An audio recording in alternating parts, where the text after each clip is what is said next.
Okay, so this new Samsung Galaxy S21 Ultra is trying to set the bar for Samsung this year, and I think they've done that. So this is a powerhouse of a phone, and on the surface level, it might not seem, that drastically different from the Galaxy S20 from last year. And to be honest with you, that is the case mostly for day-to-day use. But this phone is all about power, and even if you don't use this power every single day, Samsung is betting that this is the phone that you might want to have in your pocket for when that time arises. And we'll see about that in this review. But one of the best improvements of this phone over the Galaxy S20 Ultra from last year deals with the display. So the screen is great. It's one of the best, if not the best screens on the smartphone right now that you can get. And Samsung has not only made the contrast ratio better, but they've also made this screen 25% brighter than the S20 Ultra. And that really comes into play if you're walking outside, got the sun beaming down on you, you will be able to see the screen with no issues. So I had no issues using this outdoors. And then also too, one of the best parts of the S20 Ultra was the fact that the screen could run at 120 hertz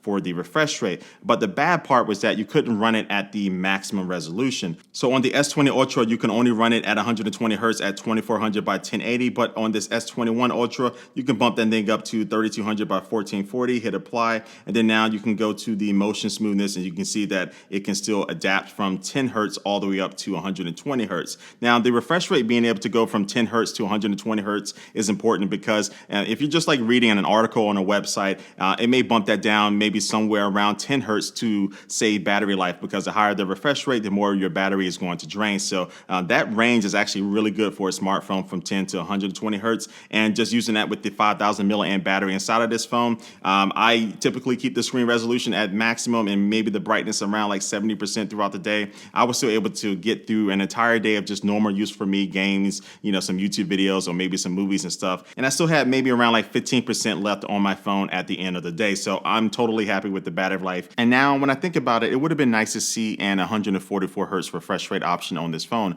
And you do find that on phones like the Asus ROG Phone 3. So this S21 Ultra definitely has the power to do that. And I would have been fine if Samsung limited it to the lower resolutions like they did 120 hertz last year. And for my Galaxy Note fans out there, this phone now is gaining S Pen support. So you will be able to use any of the S Pens that have come with any of the previous Galaxy Notes if you have one lying around. Or you can buy the new redesigned S Pen that's launching alongside this phone. So you can buy that separately, or it can come bundled with a carrying case. And the case itself is actually really good. So I do recommend the case just for protection. But it has a little slot there for the S Pen, so you can put it in there when you're not using. And this S Pen is bigger because it doesn't have to worry about being stored inside of a phone. So it's a better writing or drawing experience because you have more to hold on to. And now, you know what? One of my favorite improvements of the screen actually lives underneath it, and that's the ultrasonic fingerprint scanner. And that is 1.5 times bigger as far as the surface area this year. So you definitely have a little bit more forgiveness as far as missing the mark. And honestly, most of the days I've been using this phone, I didn't have one time where I actually had to go and redo my fingerprint. And the times that I did, it was just me like being way off because I was rushing around or something. And compared to the S20 Ultra, I felt that this S21 Ultra was a tad bit faster when it came to the unlocking sequence. And okay, so this phone is running Samsung's One UI 3.1 software on top of Android 11, and the performance is stellar, no issues on my end. And over the past couple of iterations of One UI, Samsung has really done a good job at tidying up the notification panel, so they have different grouping for your notifications. That looks really good. The volume controls look really good too, and they're very useful, kind of very straight to the point. And then also you can even add a video to an incoming phone call if you wanted to. But what might be my favorite software feature out of the bunch is this object eraser tool. So to enable it, you just need to go to edit a photo and then hit these three dots at the top, go to labs, and then you turn it on. And then now you have a section here that you can just tap on. And then now you can just choose to remove something like this penguin. I can tap on him or her, hit erase, and then now that penguin is going to be gone. So this will work on people too. And let me get rid of this other penguin here. Boom, they're gone. And let me see this third one.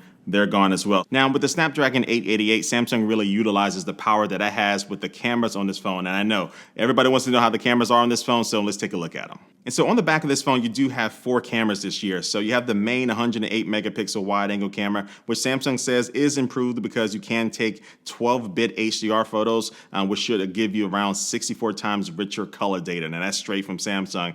So you can take a look at these photos compared to some of the other flagships out right now. And as you can see in these photos, that this phone still sometimes puts that Samsung flavor onto the photos, where it really boosts the colors and adds a little bit more processing that other phones might not do. And sometimes that doesn't doesn't really work well, but I found that for the most part, the photos were really consistent on this phone, and personally, I don't mind the way they look. And then we still have a 12 megapixel ultra wide camera with a 120 degrees field of view, and this camera is not only good for taking ultra wides, but also too, if you want to get close up to your subject, you can take some pretty decent macro shots with this camera as well. So I'm glad that this camera does double duty instead of Samsung just doing a macro camera on this thing. But what they did do with the extra space that they have on this camera module is that you have not one but two telephoto cameras this year. And so on the S20 Ultra last year, you only had one telephoto camera that got you up to 5 times optical zoom. But now this year on the S21 Ultra, you have one telephoto camera that gets you up to 3 times optical zoom, and then the other one gets you up to 10 times optical zoom. And so simply in most cases, you want to use optical zoom as much as possible because it's going to give you better results than using kind of the artificial zoom, which is digital zoom.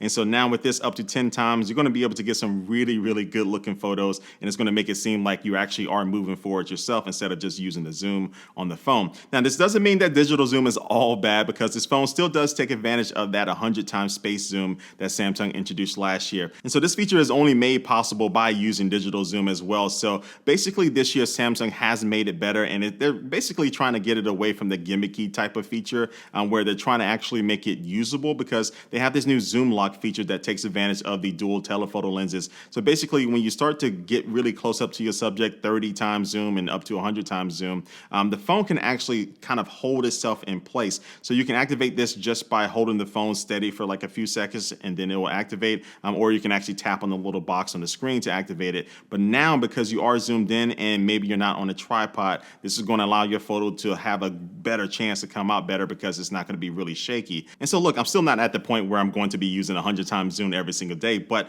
I like the fact that Samsung is sticking with this and making it better slowly but surely. And really the sweet spot of this phone is still going to be around 30 times zoom. The quality is still there. You're still getting up and close. But yeah, the 100 times space zoom is for me right now is more out of that gimmicky category than it was last year. And I can't wait to see what they do with it next year. And for selfies this year, you can control the default color tone. So typically on Samsung phones, you find when you do take a selfie, they brighten it up, as you can see here. But now you can choose to go to a natural tone. So this will turn down that brightness just a little bit. So here's the difference between bright and then also going to natural. And I tend to keep it on natural. And I do like the way selfie photos look coming off this phone. They have really good quality, but I do know mostly that's because of my beautiful face and big head, of course. But anyway, yeah, selfie photos, good to go. All right, so now let's talk about the video recording real quick. So I'm recording this video on the front-facing camera at 4K at 60 frames per second. So the good thing about this phone is that every single camera can record 4K up to 60 frames per second. So the two telephotos on the back, the ultra wide, the wide angle, and of course this front-facing camera have you covered. And the quality is pretty good. So it's definitely not as good as the iPhone 12 Pro that I've been mostly using this year as far as recording video. That has that Dolby Vision recording capabilities. But the video quality coming from this phone is still in that elite group of smartphones as far as just the overall quality. And then you still have those unique features like the super steady mode. So if you're running behind your dog or your kid, you can turn that mode on and things will be a lot more stable. And this phone is one of the few phones out there that can record 8K video up to 24 frames per second. So I wish that was 30 frames per second, but it is 8K video. And then also too, if you do want to take a snapshot of a still frame in the 8K video, the quality is going to be better this year. And then you know what? I still personally like the live focus video mode, which they now call the portrait video mode. And I am using the built-in microphones on this phone as well, so you can get an idea about how those sound. But yeah, this portrait mode video mode that really blurs out that background but keeps you in focus, I think it looks pretty good, and it's an underrated feature. This S21 Ultra also has, in my opinion, the best pro video mode, so it gives you a lot of control over your video, and you still have the ability to be able to record audio from a pair of Bluetooth earbuds like the Galaxy Pros that I have in right now, so I can be really far away from my phone and still picking up decent audio. And new this year is that you can choose to record the audio from a pair of Bluetooth earbuds and still use the built-in microphones on the phone to record audio at the same time. So if you want to pick up some of the ambient sound, now you have that option. And then there's the director's view, which allows you to see the thumbnail previews of all of the cameras, so you can kind of see what the shot is going to look like before you switch over to a particular camera. And then also they have this vlogger's view where you can have the front-facing and rear-facing camera recording at the same time. Now, real talk, I can't believe that I went this long without talking about how good this phone looks. It's just a great-looking phone, and the one thing I really like is that it does have Gorilla Glass on the back, but Samsung has gotten rid of that glossy look with the S20 Ultra. They went with a matte finish on it, and they have their Phantom series of colors. So you have Phantom Black like this one, and then you also have Phantom Silver. And then on Samsung's website, they have some exclusive colors that you can only get on their website, which are Phantom Titanium, Navy, and Brown. And those colorways do have the camera module itself. They have a nice little kind of different touch to them outside of the standard ones. But this Phantom Black is definitely my favorite. I mean, it's just a simple, clean look. You don't get a lot of fingerprints on it. Just a great color. And then this phone does have this contour cut, camera module here. So basically it kind of blends in with the frame of the phone. And so look,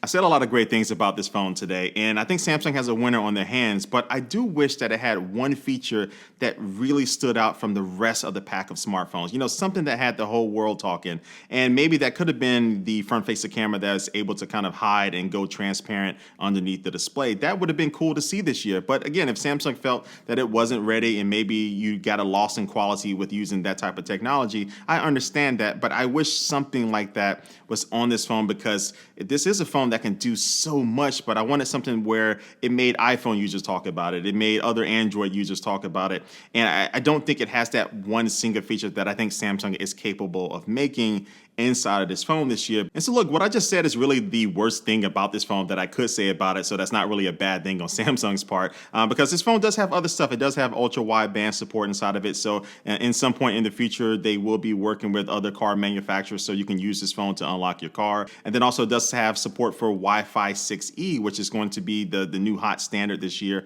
where if you do get one of the new routers out there, you can be able to have some really good fast speeds, great bandwidth support on this phone with Wi-Fi 6E. Now you do want to pay attention to storage because Samsung got rid of the micro SD card slot on this phone, so you can't do it manually. The only way you can upgrade your storage is at the time of purchase. And so yeah, the price of this phone does start to creep up there when you start to look at it, but either way, if you do decide to get this phone, it's a really good solid phone. Great phone all around. A couple of things that could be better, but for the most part, I'm really satisfied with it. But what do you think about this phone? Leave your comment down below. Subscribe to this channel and like this video if you want to. But like always, I do want to thank you for watching this video, and I will catch you later. Peace.